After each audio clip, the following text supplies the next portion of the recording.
February 12th, 1945. 4:47 in the afternoon. Wooded hills near Epernay, France. A 22-year-old American infantryman named Jack Bingham lay flat against the frozen earth. His breath came in shallow clouds.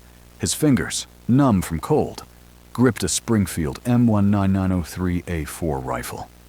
He was a sniper with the 2nd Battalion, 3rd Infantry Regiment, part of the 4th Infantry Division, United States Army. The late winter air was thick, heavy with the scent of cordite and damp pine. Snow clung to the branches above him. Fog rolled through the valley below.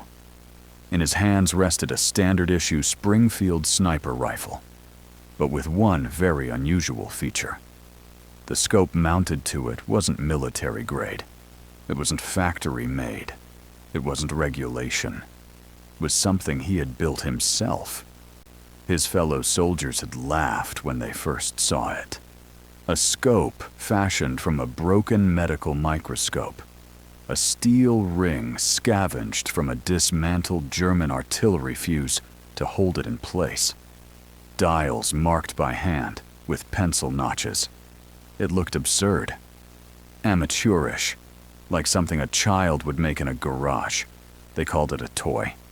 Called Jack Delusional. Some even said he'd get himself killed trying to play engineer on the battlefield. But now, just 27 seconds later, those same men watched as something impossible happened. A German Panzer IV tank, positioned more than 200 yards away. That's approximately 1,100 meters, more than 2/3 of a mile, suddenly erupted in flames. The explosion echoed through the valley. Orange fire punched into the gray sky. Black smoke billowed. It was not artillery. It was not an airstrike. It was not a bazooka team. It was one man, one bullet, one homemade scope. They no longer laughed. Tire off the ridicule to kill. 3 days earlier, when Jack had first shown his creation to his squad, the reaction was immediate. Laughter. Mocking. Disbelief. "That thing looks like it belongs in a science fair," one soldier said. "Hey, Bingham, you gonna diagnose germs or shoot krauts?" Another joked. Even the platoon sergeant dismissed it with a shrug. "It ain't regulation. Don't come crying when it shatters on your first shot." But Jack didn't flinch. He didn't argue. He just nodded quietly and walked away. He believed in the tool because he had built it himself. He had tested it. He had proven, to himself at least, that it worked. The scope wasn't perfect. The image had a bluish tint. The lens scratched easily. The zero drifted with temperature changes. But it worked. It magnified. It aligned. And most importantly, it was the only scope available to him. Because in February 1945, the U.S. Army was critically short on sniper optics. Many scopes had broken. Fogged. Gone missing. Resupply was difficult. In Jack's entire battalion, hundreds of men, there were only 3 scoped rifles, and none were available to him. So he built his own. Not to be a hero, not to prove a point, but to be useful, to do his job, to contribute. Fortrunt, the man they doubted. Jack Bingham was from Marshall, Kansas, a farming town of fewer than 10,000 people. Before the war, he'd never held a rifle in combat. He was a mechanic by trade, a tinkerer by nature. At 19 years old, he'd apprenticed under his uncle at a watch repair shop. He could rebuild a stopwatch with his eyes closed, adjust micro gears with such precision that customers joked he must have nerves made of ice. When Jack was drafted in spring 1943, those same skills made him stand out at Fort Benning. During marksmanship training, he impressed instructors not just with his shooting, but with his method.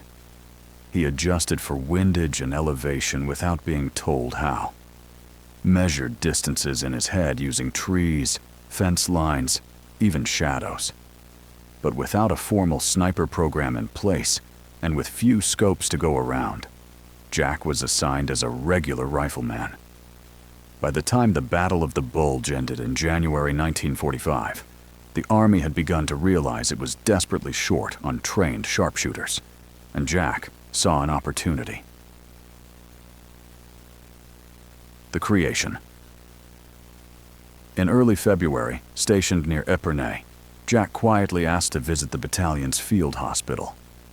There, he salvaged a broken microscope, an American-built Bausch and Lomb model, cracked during transport. He took the lens tube, fashioned it into an optical sight. For mounting brackets, he scavenged a steel ring from a destroyed German 80mm shell casing.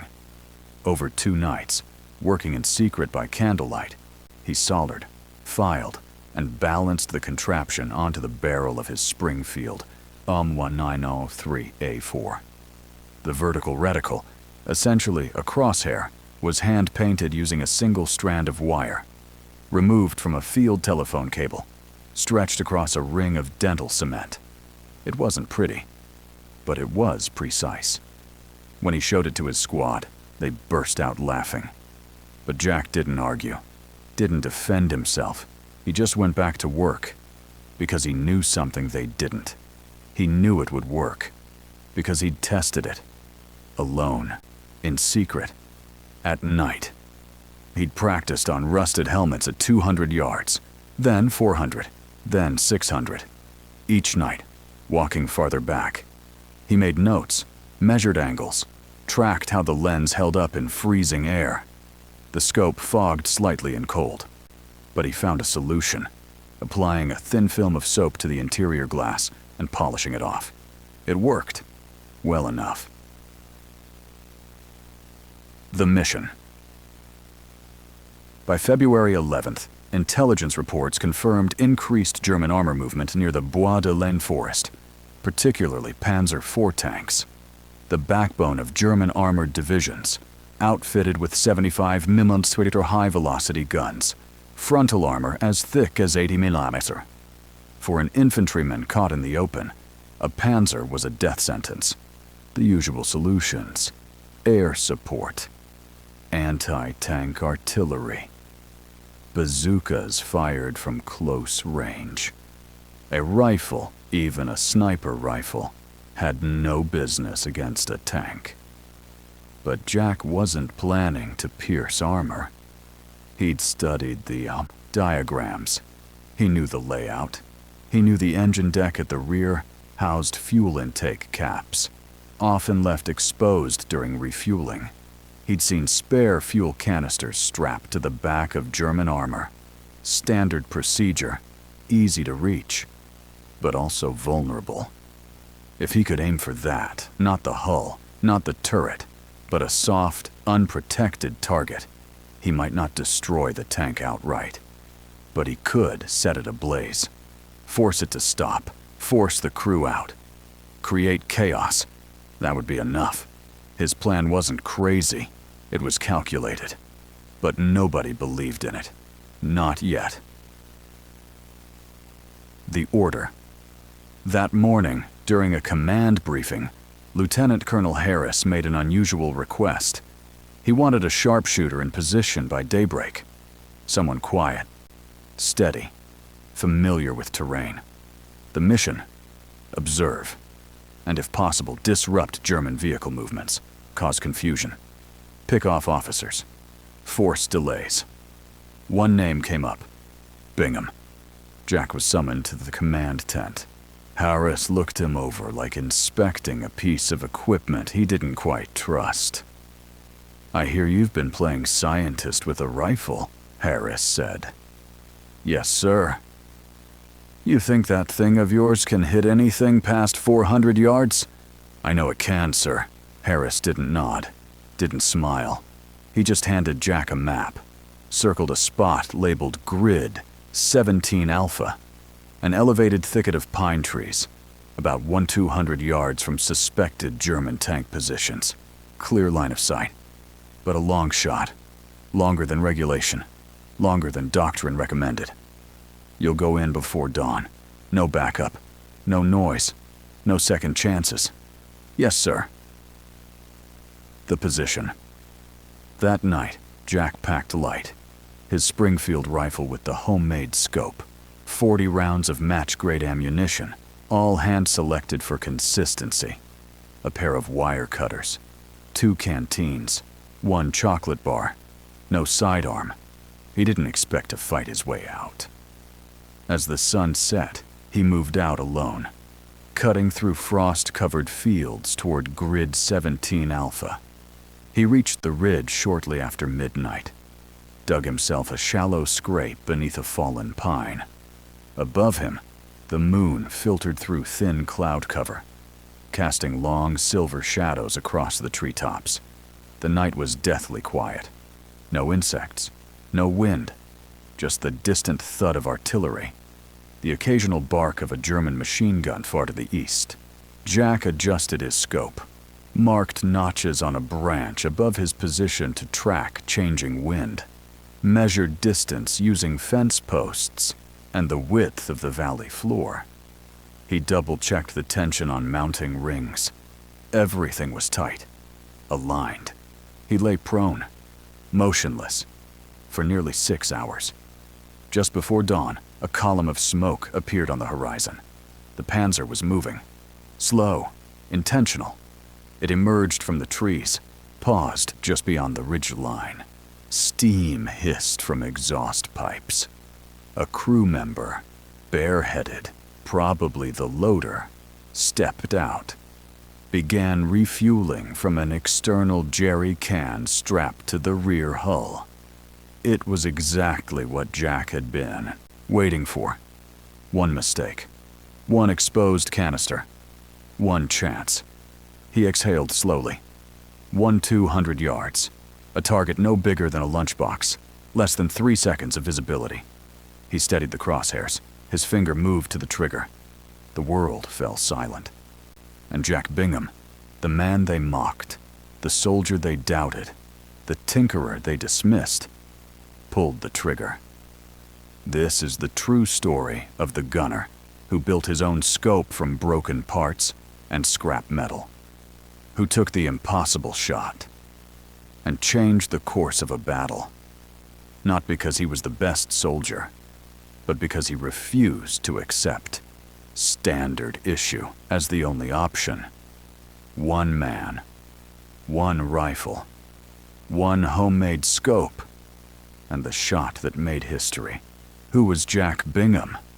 Before he became the sniper who stunned the 4th Infantry Division with a homemade scope, Jack Bingham was just a quiet kid from Marshall, Kansas, a farming town, population fewer than 10,000, the kind of place where everyone knew everyone, where life moved slowly, where young men grew up fixing tractors and milking cows.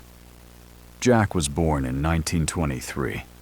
His father worked at the grain elevator. His mother taught elementary school. But Jack was different. He didn't want to work the fields, didn't want to drive combines. He wanted to build things, fix things, understand how things worked.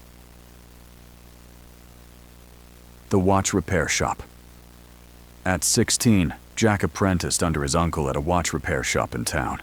His uncle, Martin Bingham, ran a small storefront on Main Street.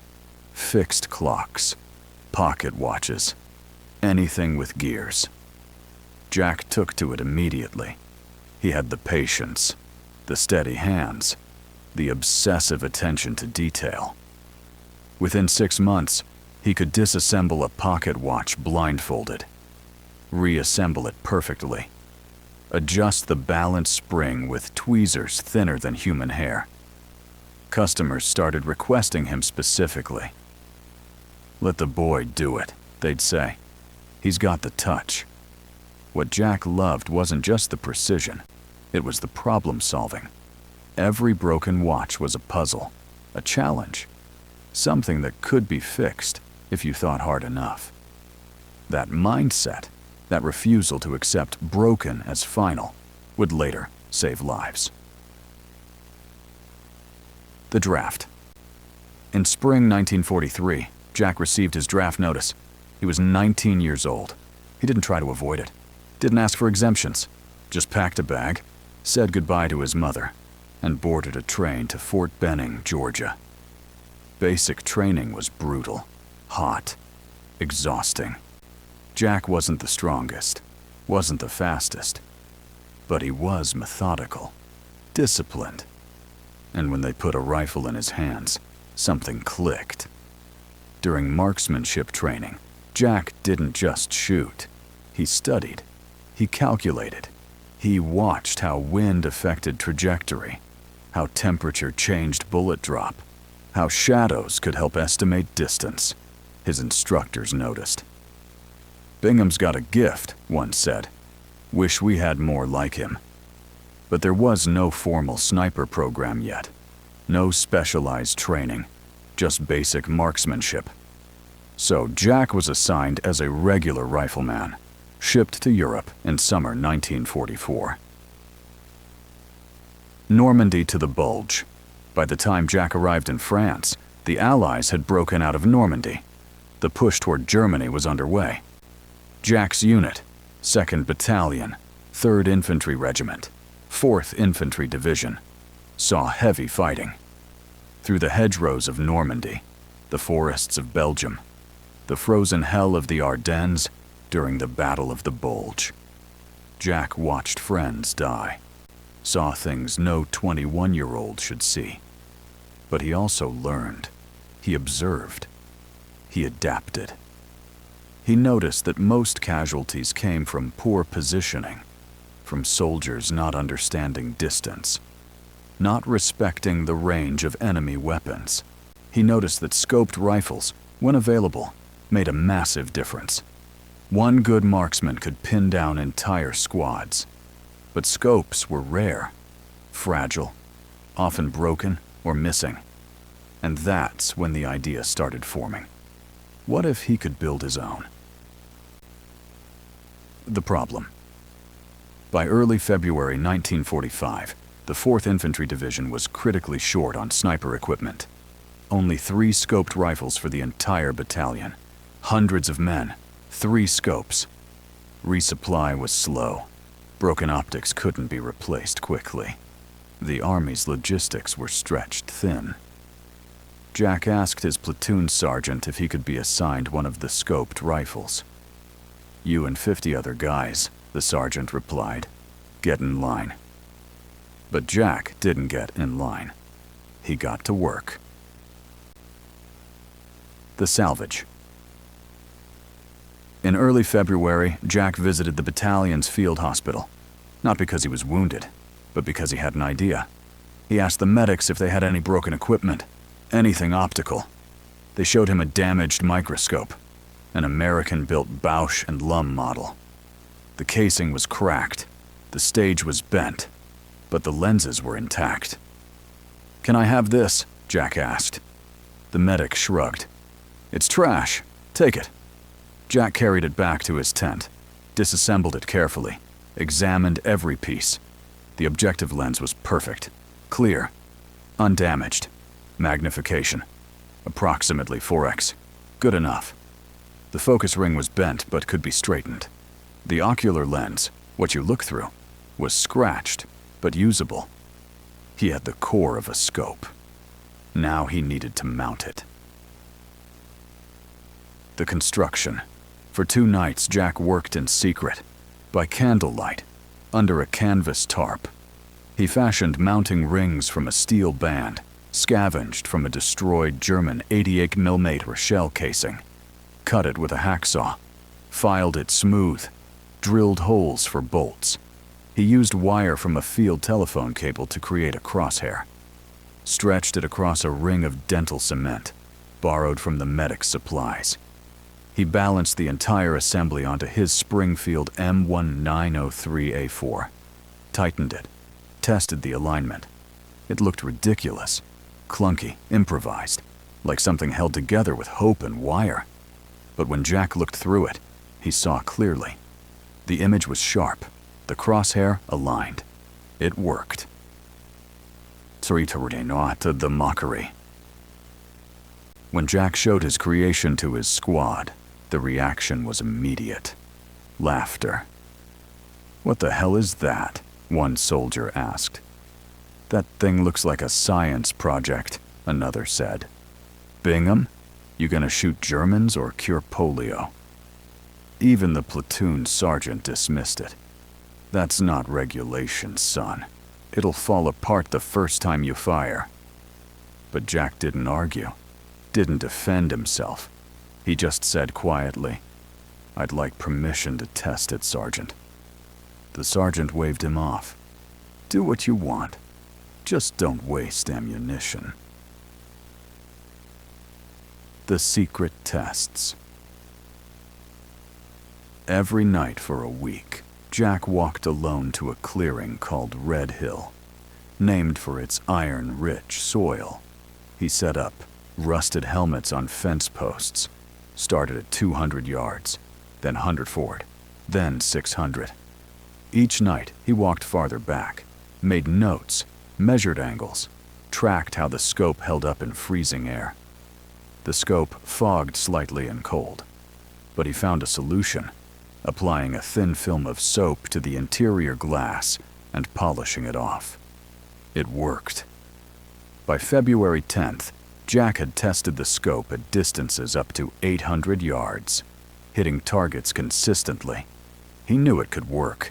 He just needed a chance to prove it. And on February 11th, that chance came, because Lieutenant Colonel Harris was looking for a sharpshooter. Someone steady, someone precise. And Jack Bingham, the quiet watch repairman from Kansas, was about to get his shot. The winter of 1944. In the winter of 1944, as the last major German offensive, the Battle of the Bulge, raged through the Ardennes, the men of the 4th Infantry Division were cold, exhausted, and slowly pushing eastward. By early February 1945, the front had moved into the Champagne-Ardenne region of northeastern France. There, in the rolling hills and dense forests near Epernay, the 2nd Battalion of the 3rd Infantry Regiment had been assigned a daunting task. Probe and weaken German defenses entrenched just beyond the Bois de Laine Ridge. The Germans were dug in, well positioned, supported by armor, and the Americans were running low on everything: ammunition, equipment, men. The shortage. The Army had a problem. It was short on trained sharpshooters. During World War II, the U.S. military trailed far behind both the Soviets and Germans in sniper development. The Soviets had fielded over 20,000 trained snipers by war's end. The Germans were feared for their precision and superior optics. By contrast, the American approach was decentralized, inconsistent, heavily dependent on whatever equipment was available. Many scopes, like the Weaver 330C, had broken, fogged, or simply gone missing during the brutal winter fighting. Resupply was difficult, slow, sometimes impossible. In Jack's battalion, the 2nd Battalion, 3rd Infantry Regiment, there were only 3 scoped rifles for the entire unit. Hundreds of men. 3 scopes. For Jack's opportunity. Jack saw this shortage as an opportunity. If he couldn't be issued a scope, he'd build one himself. It wasn't arrogance. It was practicality. Problem solving. The same mindset that had made him a good watch repairman. Every broken watch was a puzzle. Every missing part was a challenge to improvise around. A rifle scope wasn't that different. It was just optics, magnification, alignment. And Jack understood optics. He'd spent years looking through jeweler's loupes and microscope lenses, adjusting focus, measuring precision. He just needed the right materials. The hospital visit. In early February, Jack quietly asked permission to visit the battalion's field hospital.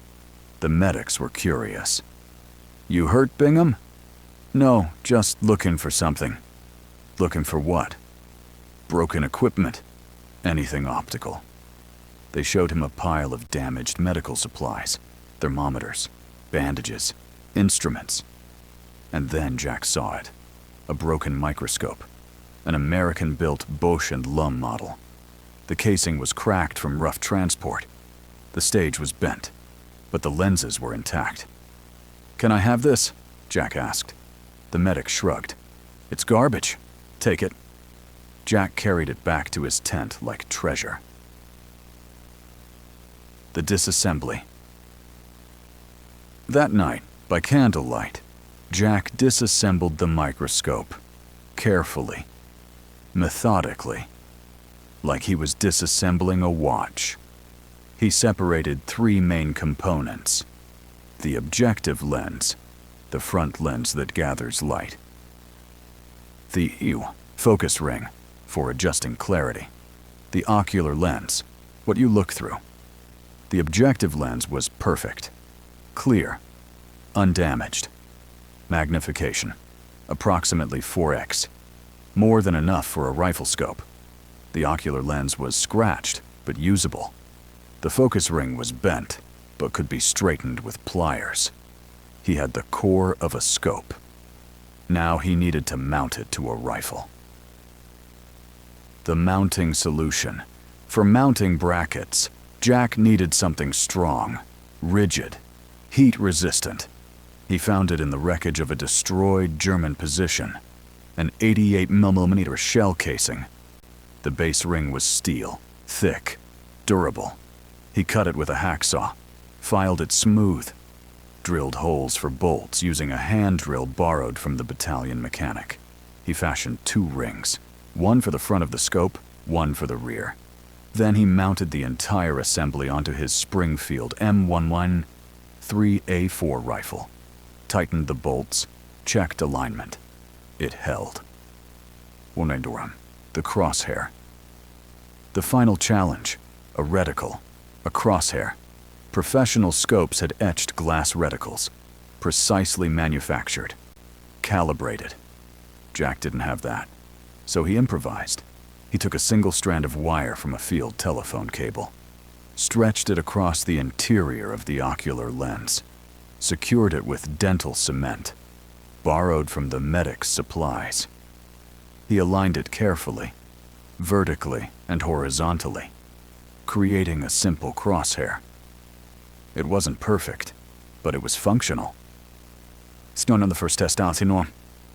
When Jack first looked through the completed scope, his heart pounded. The image was clear, sharp, magnified approximately 4x. The crosshair was visible, aligned. It worked. He aimed at a tree 100 yards away. The image was steady. No wobble, no distortion. He adjusted the focus ring. The image sharpened further. Jack smiled. A rare smile. It worked. Turion, the reaction. The next morning, Jack showed his creation to his squad. The reaction was immediate and brutal. Laughter, mocking, disbelief. What the hell is that supposed to be? Bingham built himself a toy scope. That thing looks like a science fair project. One soldier, Private Collins, grabbed it, examined it, laughed louder. This is what you've been working on? This piece of junk? Even the platoon sergeant, Sergeant Davis, shook his head. That ain't regulation, Bingham. It'll fall apart the first time you fire. But Jack didn't argue, didn't get defensive. He just said quietly, "Permission to test it, Sergeant." Davis waved him off. "Do whatever you want. Just don't waste ammunition we don't have." The secret training. For the next week, Jack trained alone. Every night after dusk, he walked to a clearing west of camp, a hilltop called Red Hill, named for its iron-rich soil. He set up rusted helmets on fence posts, started at 200 yards, aimed through his homemade scope, adjusted for windage, fired, hit.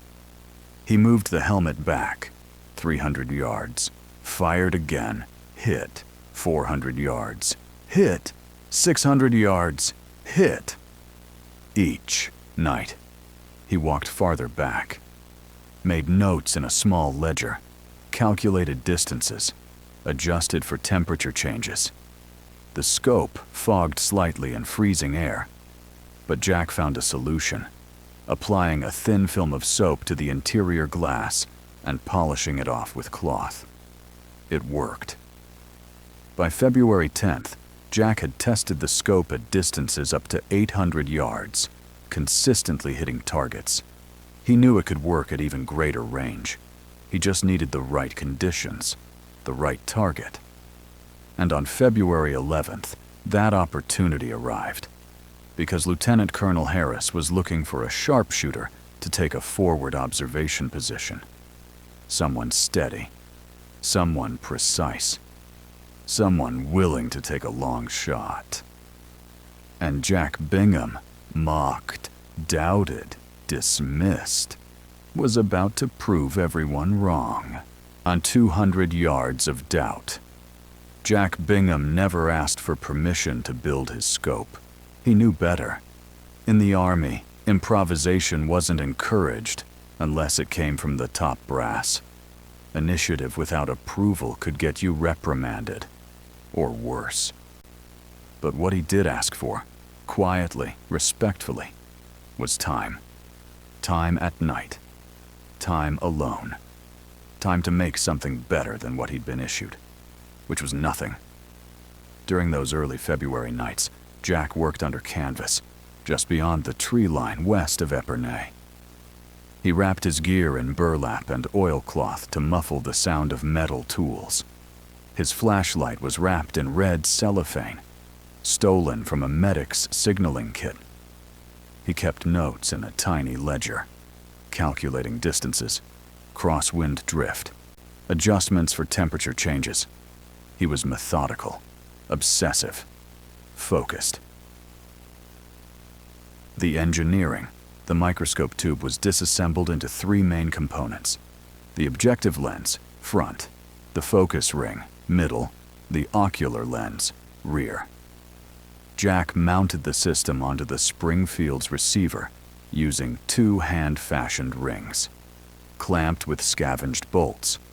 The vertical reticle, essentially a crosshair, was hand-painted using a single strand of wire, removed from a field telephone cable, stretched across a ring of dental cement.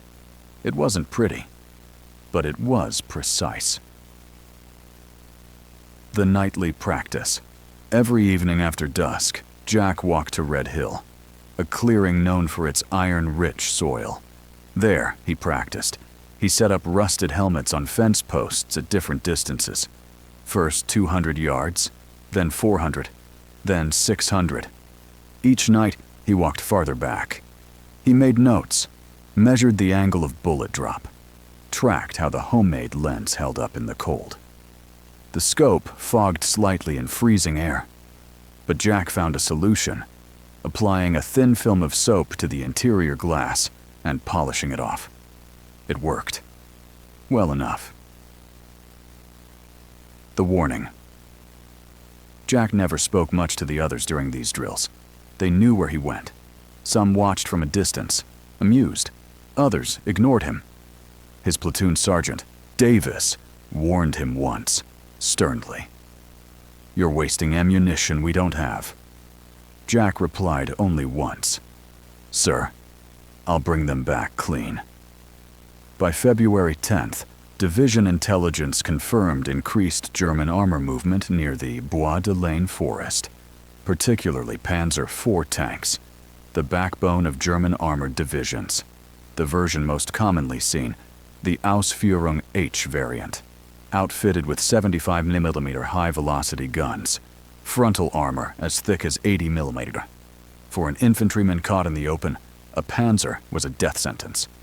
The usual solution: air support, anti-tank artillery, bazookas fired from close range.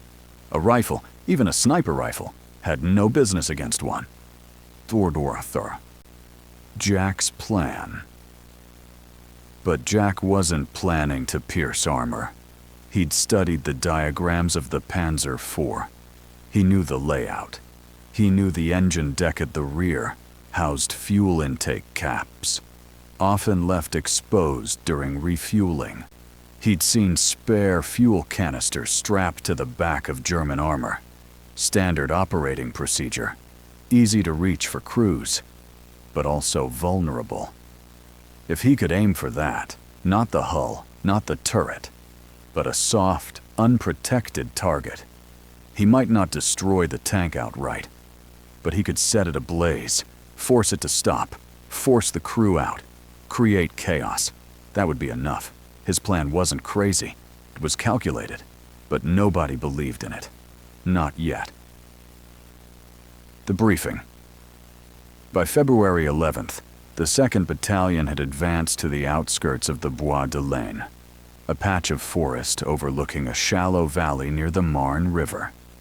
The 4th Infantry Division had orders: push through German lines, weaken resistance, secure high ground for the coming spring offensive into Germany. But something wasn't right. Scouts reported increased armor traffic along a dirt road that twisted through the tree line. Narrow, muddy, largely invisible from the air. Perfect for moving tanks without drawing attention. Intelligence confirmed it. At least 3 Panzer IV tanks were dug in along the western edge of the forest, rotating shifts every 6 hours. The Germans were preparing for a stand. The mission opossum. That morning, during a command briefing, Lieutenant Colonel Harris made an unusual request. He wanted a sharpshooter in position by daybreak the following morning. Someone quiet, steady, familiar with terrain. The mission: observe, and if possible disrupt German vehicle movements without engaging infantry. Cause confusion. Pick off officers. Force delays. One name came up: Bingham. Jack was summoned to the command tent. Harris looked him over like inspecting equipment he didn't quite trust. "I hear you've been playing scientist with a rifle," Harris said. "Yes, sir." "You think that thing of yours can hit anything past 400 yards?" "I know it can, sir." Harris didn't nod, didn't smile. He just handed Jack a map, circled a spot labeled Grid 17 Alpha, an elevated thicket of pine trees, about 200 yards from suspected German tank positions. Clear line of sight. But a long shot. Longer than regulation. Longer than doctrine recommended. You'll go in before dawn. No backup. No noise. No second chances. "Yes, sir." The preparation. That night, Jack packed light. His Springfield rifle with the homemade scope. 40 rounds of match-grade ammunition, all hand-selected for consistency. A pair of wire cutters, 2 canteens, 1 chocolate bar. No sidearm. He didn't expect to fight his way out. As the sun set, he moved out alone, cutting through frost-covered fields toward Grid 17 Alpha.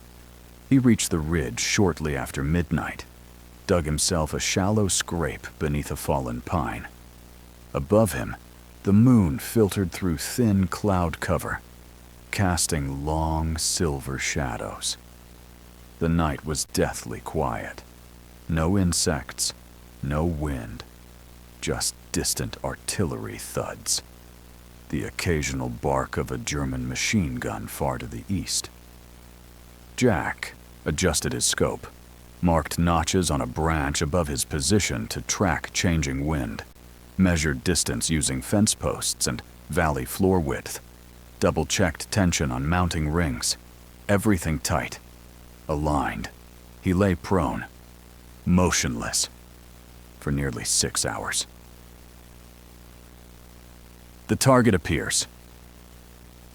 Just before dawn, a column of smoke appeared on the horizon. The Panzer was moving. Slow, intentional. It emerged from the trees, paused just beyond the ridgeline. Steam hissed from exhaust pipes. A crew member, bareheaded, probably the loader, stepped out. Began refueling from an external jerry can strapped to the rear hull. It was exactly what Jack had been waiting for. One mistake. One exposed canister. One chance. He exhaled slowly. 200 yards. A target no bigger than a lunchbox. Less than 3 seconds of visibility. He steadied the crosshairs. His finger moved to the trigger. The world fell silent. And Jack Bingham pulled the trigger. The trigger that changed everything. 200 yards. That's 100 meters. Almost 3/4 of a mile. Across a muddy French valley. Shrouded in early morning fog. No spotter. No support. No guarantee. Just one man. One rifle. One improvised scope. Jack Bingham steadied his breath. His body was still. But his mind raced. He could see the tank now, clearly framed in the cold morning light. A German Panzer IV Ausführung H, heavy with mud and frost. Its 75mm cannon angled slightly downward as it idled. Behind it, 2 crewmen were refueling from a canister strapped to the rear hull. They moved quickly, assuming they were safe. The American front line was over a kilometer away. No one would dare shoot from that far. For aim. Jack wasn't aiming for the tank's turret or hull. That would be suicide. The Panzer's armor, 80mm thick at the front, was more than enough to shrug off a rifle round. Even from a high-powered .30 caliber Springfield, the round would flatten like a coin. But Jack wasn't trying to punch through steel. He was aiming for something soft, something flammable. He'd studied this.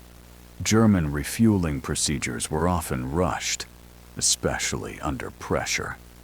If the crew left the cap loose, or spilled even a few ounces of fuel near the intake, it could catch fire. And if the fire reached ammunition stowed near the engine bay, even a rifle round could trigger something far worse. The calculation. Jack aligned the reticle. Hand-painted wire stretched across the view like a cross of light. The wind had calmed. Just a light breeze from the west. Maybe 3 and 4. He adjusted for drift. 1/4 inch left at the muzzle would mean several feet off target at that distance. He calculated bullet drop. At 200 yards, the .30-06 round would drop approximately 30 feet from point of aim. He adjusted elevation, aimed high, compensating for gravity's pull.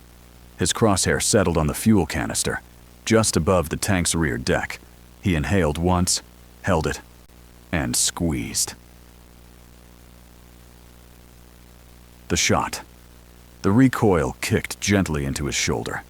The report of the shot cracked across the valley. And for a moment, just a moment, nothing happened. Then it did. A spark, a hiss, a bloom of orange flame. The jerry can exploded first, showering the crew with burning fuel. One of them screamed. The second tried to run. Flames licked up the rear of the tank, catching on the engine grate, then crawling inward. And then, with a sound like thunder stuffed inside a metal drum, the ammunition inside the Panzer cooked off. The tank detonated from the rear, a fireball punching upward into the pine-scraped sky. The aftermath. Jack never moved. His finger slid off the trigger. He watched as smoke billowed into the morning light, as chaos erupted among nearby German troops. They scrambled, trying to understand what had just happened. Some pointed, others dove for cover. No one could locate the source of the shot. It was too far, too precise. Back on the American side, soldiers from the 2nd Battalion watched in stunned silence. They'd heard the single shot, then saw the fire, then the explosion. At first, no one said anything. Then a corporal muttered, "No way. That wasn't Bingham, was it?" Another replied, "He's the only one out there." The return. By the time Jack crawled back into the tree line hours later, his hands were raw from the cold. His face was speckled with dirt. He looked exhausted. And when he returned to the forward operating post, no one laughed. No one scoffed. They looked at the rifle, then the scope, then him. No medals, no ceremony, just quiet awe. Jack Bingham had just made the impossible shot. With a rifle no one trusted, and a scope no one believed in. He didn't say a word. He didn't have to. The confirmation. Within hours, intelligence reports confirmed it. German radio intercepts noted a suspected American sniper attack on armored unit. The Panzer that had gone up in flames had been part of a mobile counterattack force, meant to halt the 4th Infantry's eastward push. It never got the chance. Jack's shot had crippled that movement, created a ripple. German tank crews began changing procedures. Fuel canisters now stored farther from rear decks. Refueling delayed until vehicles were under cover. Hatches kept closed unless absolutely necessary. That kind of adjustment didn't come from rumor. It came from fear. The debrief. The command staff at 2 to 3 called Jack in for a debrief the next morning. Officers wanted to know everything. His process, his calculations, his scope. He brought it in. The Handmade optic. Now blackened slightly from residue and frost, he explained how he'd used a broken Bosch and Lum microscope, how he'd calibrated it using match marks and trial and error, how he'd painted his reticle from a single wire strand. They took notes, real notes. For the first time, people listened. Lieutenant Colonel Harris leaned forward, asked bluntly, "Could you teach this?" Jack didn't hesitate. "Yes, sir." The recognition. The next week, Jack was temporarily reassigned to division-level training. Not permanently, just enough to share his methods with hand-picked riflemen from across the 4th Infantry. His lessons were simple but powerful. Improvise with precision. Measure everything. Trust your instincts, but verify them with data. One sergeant, who had once mocked Jack, asked to borrow the scope just to look through it. Jack let him. The man held it up to the light, frowned, handed it back. "This thing's ugly," he muttered, "but damn, it works." Back at camp, word spread beyond their unit. Another battalion sent a runner asking if Jack could demonstrate his technique. A major from division staff showed up unannounced, asking for a written summary. No one could get over the fact that a homemade scope, made in the woods with scrap, parts and solder, had done what no regulation sniper rifle had ever done in that sector. It had stopped a tank, not destroyed it with brute force, but outthought it. Jack didn't gloat. He wasn't built for that. He kept to himself. Spent evenings rechecking the scope, cleaning the bolt, running his fingers along the cold steel barrel like a mechanic inspecting an engine. He knew better than anyone. He wasn't chasing glory. He was chasing reliability. The rifle, the scope, and the shot had become one story. His story. And though he never asked for recognition, the Army was now watching closely. Because in a war of machines and mass production, Jack Bingham had proven something ancient. That sometimes the most powerful weapon is not what you're issued, but what you build with your own hands. When the mocking stopped, when Jack Bingham returned to base that afternoon, the war around him hadn't changed, but something else had. The way people looked at him, the tone in their voices, the silence that replaced the usual sarcasm. The man they'd once called Scope Boy or Optics Jack now walked among them with quiet gravity, not because he'd asked for respect, but because he'd earned it. The story spreads. The story spread fast. Within hours, Lieutenant Colonel Harris received a message from battalion headquarters. German radio intercepts had noted a suspected American sniper attack on an armored unit. The Panzer that had gone up in flames, serial number unknown, had been part of a mobile counterattack force meant to halt the 4th Infantry's eastward push. It never got the chance. Jack's shot had crippled that movement, and in doing so, created a ripple. German tank crews began changing procedures. Fuel canisters now stored farther from rear decks. Refueling delayed until vehicles were under cover. Hatches kept closed unless absolutely necessary. That kind of adjustment didn't come from rumor. It came from fear. The debrief. The command staff at 2-3 called Jack in for a debrief the next morning.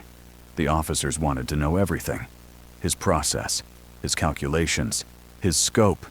He brought it in. The handmade optic, now blackened slightly from residue and frost. He explained how he'd used a broken Bausch and Lumb microscope, how he'd calibrated it using match marks and trial and error, how he'd painted his reticle from a single wire strand taken from communications cable. They took notes, real notes. For the first time, people listened. Lieutenant Colonel Harris leaned forward, asked bluntly, "Could you teach this?" Jack didn't hesitate. "Yes, sir." The training assignment. The next week, Jack was temporarily reassigned to division-level training. Not permanently, just enough to share his methods with a few hand-picked riflemen from across the 4th Infantry. His lessons were simple, but powerful. Improvise with precision. Measure everything. Trust your instincts, but verify them with data. One sergeant, who had once mocked Jack, asked to borrow the scope just to look through it. Jack let him. The man held it up to the light, frowned, handed it back. "This thing's ugly," he muttered, "but damn, it works." Word spreads beyond the unit. Back at camp, word spread beyond their unit. Another battalion sent a runner, asking if Jack could demonstrate his technique. A major from division staff showed up unannounced, asking for a written summary. It seemed no one could get over the fact that a homemade scope, made in the woods with scrap parts and solar, had done what no regulation sniper rifle had ever done in that sector. It had stopped a tank, not destroyed it with brute force, but outthought it. Jack's humility. Jack didn't gloat. He wasn't built for that. He kept to himself. As always, spent his evenings rechecking the scope, cleaning the bolt, running his fingers along the cold steel barrel like a mechanic inspecting a car engine. He knew better than anyone. He wasn't chasing glory. He was chasing reliability. The rifle, the scope, and the shot had become one story. His story. And though he never asked for recognition, the Army was now watching closely. The quiet revolution. Because in a war of machines and mass production, Jack Bingham had proven something ancient. That sometimes the most powerful weapon is not what you're issued, but what you build with your own hands. That innovation doesn't always come from laboratories or factories. Sometimes it comes from mud, from desperation, from a quiet young man who refuses to accept standard issue as the only option. The respect. The soldiers who'd laughed at his scope now asked him questions. How did you calculate the drop at that range? What did you use for the mounting rings? Could you show me how to adjust for wind? Jack answered every question, patiently, thoroughly. Not because he wanted to be a teacher, but because he believed everyone should have access to the same knowledge. It's not magic, he'd say. It's just math and patience. The legacy begins. By mid-February, other soldiers began experimenting with improvised equipment. Not just scopes, but everything. One soldier modified his rifle sling for better stability. Another fashioned a range card from salvaged paper and pencil. A mechanic built a cleaning kit from scrap wire and cloth. Small innovations, but they mattered, and they all traced back to one moment. One shot. One homemade scope. Jack Bingham had shown them something powerful, that you don't need permission to improve. You just need the will to try. And in a war where lives hung by threads, that lesson was worth more than any medal. The war ends, but the legacy begins. The war went on for another 3 months. In May 1945, Nazi Germany surrendered. The guns fell silent across Europe. Cities lay in ruin, fields littered with rusting steel, memories soaked into mud. For most soldiers, including Jack Bingham, there was no grand ceremony, no dramatic farewell, just orders. Orders to pack up, return home, and forget, or try to, what they'd seen. The homecoming. Jack went back to Kansas in summer 1945. The town of Marshall welcomed him quietly. His parents had kept his workshop exactly as he'd left it. Same tools, same broken watches. A notebook still open on the table, marked in pencil. 3 seconds drift at 500 yards. He never spoke much about what happened overseas. When neighbors asked, he gave a polite smile and said, "I did my part." That was enough. The rifle. But the rifle came home with him. The Springfield M1903A4, along with the homemade scope, still scratched, still patched with wire and glue. It sat in a locked cabinet for years, untouched. In the 1950s, Jack was invited to speak at a local veterans gathering. He brought the scope and rifle, not to brag, but to show what a man could do with the right motivation and mindset. The audience listened quietly as he told the story, not just of the shot, but of the ridicule, the failure, the perseverance. He ended with a sentence that would later be etched on a brass plaque next to his display in the Regional War Museum. It was never about the scope. It was about believing I could make something better, even when no one else believed it with me. The unofficial legend. The Army never formally adopted Jack's design, but his story made its way into the unofficial lore of infantry sharpshooting. During the Korean War, and even Vietnam, instructors would occasionally tell new recruits about the Kansas boy who built his own scope and took out a tank. The details were often exaggerated, as war stories are. But the core truth remained. One soldier's willingness to think differently had made a measurable difference. The historian. In the late 1970s, a military historian researching improvised weapons from World War II tracked Jack down. They spoke for hours. Jack showed him the scope, now stored in a padded case lined with flannel. The historian took careful notes. Later published a chapter in a little-known book titled Tools of Last Resort: Ingenuity in Combat. That same year, Jack donated the scope and rifle to the Kansas Military History Center. It still sits there today, in a glass case, beneath a faded photograph of a young man with a square jaw, steady eyes, and grease-stained fingers. Most visitors walk past without noticing, but some stop, lean in, read the caption, trace the scratches in the steel, and in that moment, they understand. This wasn't a story about a war hero with medals and fanfare. It was a story about a quiet mechanic who refused to accept the word impossible. The legacy. Jack Bingham never sought legacy, but he left one anyway. Not in monuments or parades, but in the minds of every soldier who learned to improvise, to adapt, to build what they needed when supply failed. His story became a lesson. That precision isn't always about the tool. Sometimes it's about the will behind it. That innovation doesn't need permission, it needs persistence. That one person, armed with nothing but determination and skill, can change the course of events. Jack Bingham proved that.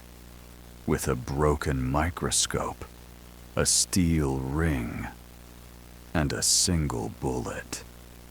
And that proof echoes still. How one bullet changed doctrine.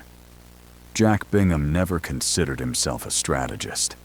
He didn't wear stars on his shoulders, didn't sit in war rooms drawing arrows on maps. He was a corporal, a field man, a trigger puller who just happened to think differently about tools. But sometimes history is nudged, not by planners, but by practitioners. The after-action reports. In the months following the Panzer incident, Jack's story passed quietly through channels of the 4th Infantry Division, eventually making its way into after-action reports and field evaluations. Though it was never listed as official doctrine, the implications were hard to ignore. The lessons learned. First, the Army realized it had underestimated the potential of field innovation. Jack had taken broken parts, a damaged microscope, steel from artillery fragments, scrap wire, and turned them into something functional under fire. That alone was a lesson in resourcefulness. Second, he'd identified a tactical blind spot. Most sniper training emphasized infantry targets, officers, machine gun nests, forward observers. Very few ever considered the idea that a sniper could influence armored warfare. Jack had shown that under specific conditions, a well-placed rifle shot could disrupt, or even destroy, a vehicle, if the target wasn't the armor, but the vulnerability behind it. The doctrinal shift. In response, several after-action reviews began recommending expanded sniper training, including identification of soft spots on enemy equipment. A small clause was added to a post-war field manual in the late 1940s. Personnel should be trained to identify and exploit exposed support elements of mechanized units when conditions permit. It didn't mention Jack by name, but that sentence was born from his shot. Nasrnor, the sniper revolution. Third, Jack's success reignited conversations about sniper doctrine itself. During World War II, the U.S. military had trailed behind both the Soviets and Germans in sniper development. The Soviets fielded over 20,000 trained snipers by war's end. The Germans were feared for their precision and optic superiority. By contrast, the American approach was decentralized, inconsistent, heavily dependent on whatever equipment was available. Jack's homemade scope, crude as it was, forced officers to ask a deeper question. What if we empowered soldiers to innovate at the front, rather than wait for top-down solutions? Nor, the modern legacy. In the 1950s, the Army began investing more seriously in optic standardization and sniper training programs. By the time Vietnam arrived, snipers were no longer an afterthought. They were a strategic asset. Rifles were better. Optics were clearer. Doctrine was sharper. No, Jack Bingham didn't build all that by himself. But he'd proven something vital. That battlefield intelligence wasn't just about gathering information. It was about recognizing when the battlefield itself demanded adaptation. Today's training. Today, in modern military training programs, soldiers still study vulnerability points on vehicles. They're taught to think critically under pressure, to identify unconventional solutions, and in some cases, to fabricate gear when supply fails. Those lessons didn't come from theory. They came from a man in a forest in France who refused to believe that standard issue was the same as only option. One shot, one scope, one quiet defiance of doctrine. And from it, a ripple that would echo through generations of marksmen, engineers, and soldiers who came to understand. Precision is not always about the tool. Sometimes it's about the will behind it. The shot that echoes. In every war, there are names etched into monuments, generals, battles, victories, dates.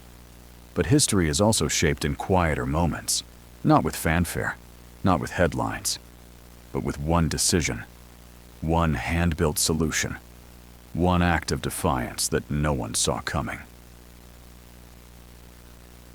The quiet hero. Jack Bingham never raised his voice, never wrote a book, never claimed to be a hero. He didn't chase medals, didn't try to change the army. But his story. One man, one rifle, one improvised scope, challenges how we think about courage, skill, and innovation under pressure. His moment didn't come in a blaze of glory. It came in stillness, in control, in quiet belief that he could see what others couldn't, and hit what others thought impossible. The lesson. The truth is, most of us are told to follow the manual, to stay in line, to wait for approval. And yet, every breakthrough in history, in science, in war, in human progress, has come from someone who decided, this isn't good enough. I can make it better. Jack's homemade scope wasn't just a technical marvel, it was a statement. A statement that ideas cheater, even if they look ridiculous at first. That perseverance is often mocked, right up until the moment it succeeds. That sometimes the only difference between a failure and a breakthrough is the willingness to try anyway. The challenge. Think about the battlefield he was on. Mud, fear, steel. A world where conformity keeps you alive. And in that world, this man with nothing but a cracked microscope and a steel ring from enemy shrapnel changed the course of a battle. Not by following orders, but by thinking beyond them. We live in a time now where technology surrounds us, where precision is engineered, where tools are factory-made, digital, exact. And yet, the spirit that drove Jack Bingham is more relevant than ever. Because we still face challenges that can't be solved with standard issue thinking. Problems that require someone willing to say, I'll build it myself, I'll figure it out. Maybe that's you. Maybe that's you. Maybe you've been told your idea won't work, that it looks strange, that it's a waste of time, that nobody does it that way. And maybe, just maybe, that's exactly why you should keep going. Jack's story reminds us that innovation isn't a department, it's a mindset. And sometimes the smallest change, in the hands of someone determined, can ripple farther than anyone imagines. One lens, one bullet. One man, one lens, one bullet. And a moment that still speaks to us 80 years later. The question for you. What about you? What part of Jack Bingham's story hit you hardest? Was it the laughter he faced? The silence after the shot? The legacy no one expected him to leave? Or maybe it's the question that lives between the lines of his life. What would you build if you stopped waiting for permission? Let us know in the comments below. Your voice matters. Your story might be the next one that needs to be told. They're the story. And if this story moved you, share it. Because somewhere, someone else is holding their own version of that homemade scope, wondering if it's enough. Maybe your belief in them is the shot they've been waiting for. The Enduring Legacy, February 12th, 1945. One gunner, one homemade scope, one impossible shot at 1-200 yards. Jack Bingham proved that sometimes the most powerful weapon isn't what you're issued. It's what you build with your own hands. And that lesson, that quiet, powerful lesson, echoes still. Thank you for watching.